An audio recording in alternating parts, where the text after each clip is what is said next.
Water polo. It is not just a bunch of short jockeys on horseback playing polo in a pool. It actually has nothing to do with horses and nothing to do with jockeys. But it is a very fun, intense, and physical sport that many love all around the world.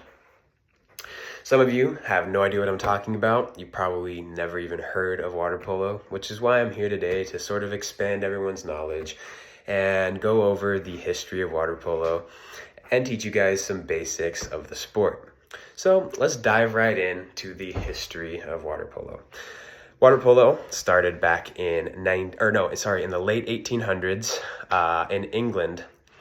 They named it aquatic football because it shared very similar aspects to soccer. They played it in rivers and lakes, eventually graduating to playing it in a pool. Not long after that, water polo had its first Olympic debut in the 1900s, and it is now played and loved by many. So now we got the boring history stuff out of the way, let's get into some game basics. So a water polo game is about 4 quarters long, or they have 4 quarters in a game. Each quarter length depends on the age and the skill level of the players. For example, 14 and under teams play 6-minute quarters, and the professional and college level play 8-minute quarters. Each team is allowed 7 players, 1 goalie and 6 field players. The goalies wear red caps and the field players wear dark or white caps with numbers on them depending on what team they're on. Now, you're not allowed to touch the bottom of the pool. You're only allowed to use one hand. There are very specific rules when it comes to water polo. So let's kind of numb it down and let's start with possessions, or how a game starts. So at the beginning of a game, players must rest their head on the back of a landline. They're not allowed to touch the landline or touch a wall or push off the wall. They just got to float there. Once the referee blows their whistle, the teams sprint to the middle to grab the ball, which is what you see here. The ball is very similar to a volleyball, looks just like it, but it does have more air, it's a lot harder, and it has grip on the outside, so it's a lot easier to hold when you're in the water. So, once the team gets to the ball first and gets possession of the ball, they are on offense. They have exactly 30 seconds to either score or the ball will be turned over.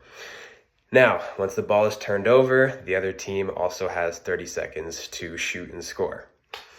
As far as field play, water polo, as some may know, is a very dirty sport. Some say that what happens underwater is legal, what the refs don't see. It happens. People are punched, kicked, grabbed, drowned, dragged, like all of the above happens in water polo. So maybe it isn't for everyone, but it still is a fun game. Now, when it comes to types of shots, anything is basically allowed as long as you don't use 2 hands. But one of the most lethal shots that most goalies have a very hard time blocking is a skip bar down shot. This is a shot that takes skill to master, but once it's mastered, it is very dangerous. It is when the water polo player gets up out of the water, shoots the ball at the water, it skips off the water, bounces off, heads towards the crossbar, hits the crossbar, and goes down into the goal. It is almost impossible for a goalie to block these shots because of how many redirects the ball takes. Now, once a team does score, players line up in the middle, and the team that got scored on is given possession and have a shot to redeem themselves. Each goal is worth about 1 point, and it is a pretty high-scoring game. However, when it gets to the professionals, you rarely see as many goals as in like high school, for example. So hopefully after watching this, you guys are some water polo experts, and some of you might even be interested in playing water polo. Water polo is not an easy game, like I mentioned previously, but it is very fun and inclusive, and I do encourage you guys to go out and just give it a shot. It is, like I said, it's so fun, and you won't regret it. It's a great workout as well. Hope to see you some of you in the next home game in the fall semester. Thank you guys. Have a good one.